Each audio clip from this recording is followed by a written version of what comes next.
Have you ever felt like you take 2 steps forward only to take 3 steps back? You want to believe, but your reality does not reflect your faith. Deep down, you know that there is a purpose in your pain, but it's taken everything in you to keep believing that things are going to get better. You are committed to fighting the good fight of faith and believing God for greater things. The bottom line is that you're human, and sometimes your heart is heavy despite your hope for tomorrow. You've been hoping, believing, and waiting for your breakthrough. From your perspective, nothing has really changed. It may be that your bank account has not increased, your relationships are about the same, and you're still dealing with the same ailment that you've had for years. Let's thank God that God sees better things for you than what you can see for yourself. God has a purpose in the pain that is beyond what you can see in the natural realm. His perspective goes deeper than the surface and into your heart. So the question is, why would God allow you to appear to be stagnant? You have been taught principles of success that include being financially increased, experiencing supernatural favor, and developing healthier relationships.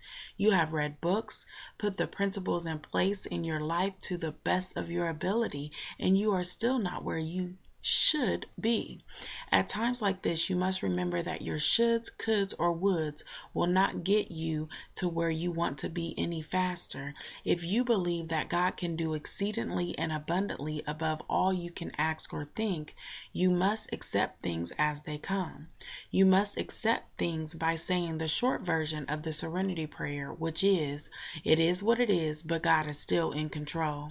As you accept things, seek God to understand what He is trying to teach you in your situation. God allows trials and tribulations to continue for several reasons, and they generally fall in one of these categories: spiritual growth and maturity, glorification of God, or divine order. As a believer, your chief aim is to grow in Christ, but sometimes it takes pain to grow. When your spiritual muscles of faith, patience, and love are expanding, it doesn't always feel good.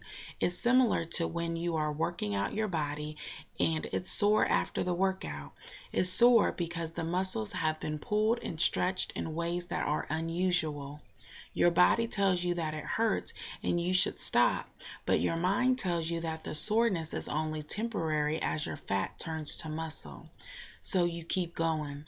The pain in your life is stretching your faith and will allow you to lift more spiritual weight in the future. Even though this trial may feel like a setback, it's building you up for your step up to the next level. In the next level, you will be able to handle more with a greater sense of peace. As you mature, God enjoys using your life to inspire others. He receives glory when others see that you overcame your obstacles not by your own strength, but by the power of God. At times, God allows others to see you to go through a trial or a setback with grace so that others or aspiring followers can be inspired to keep going when they want to quit. Your test is in the process of becoming a testimony of God's faithfulness for someone who is at the brink of giving up. Job is an example of this because he was a mature man of God who endured trials and tribulations beyond his control. God used him for His glory, and He gave him double for his trouble in the end. Yes, Job had moments of anger and frustration, but he ultimately accepted the sovereignty of God. If God is using your life to glorify His name, let your brother Job be your inspiration. Inspiration is not always enough to keep going when you want to quit. Sometimes you just want a practical reason for not being where you think you should be when you think you should be there. So a simple answer is that God is not a God of chaos. He is a God of decency and order.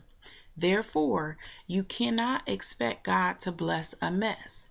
Now, He will transform a mess into a message, but transformation is a process. Therefore, you must be willing to go through the process to reap the benefits and rewards of a breakthrough. There are no elevators to the place called success. So wipe the sweat off your forehead as you take the stairs. Don't try to take 2 at a time because it will eventually slow you down. Take it 1 step at a time and 1 day at a time. Remember that slow and steady wins the race. In the meantime, coach yourself when you want to quit. Tell yourself, stay in the game when you want to sit on the bench. In your journal or on a sheet of paper, ask yourself the following self-coaching questions. Number 1, what area of my life needs the most growth? How am I growing in this area? Number 2, as I reflect on a recent setback, how did my response glorify God?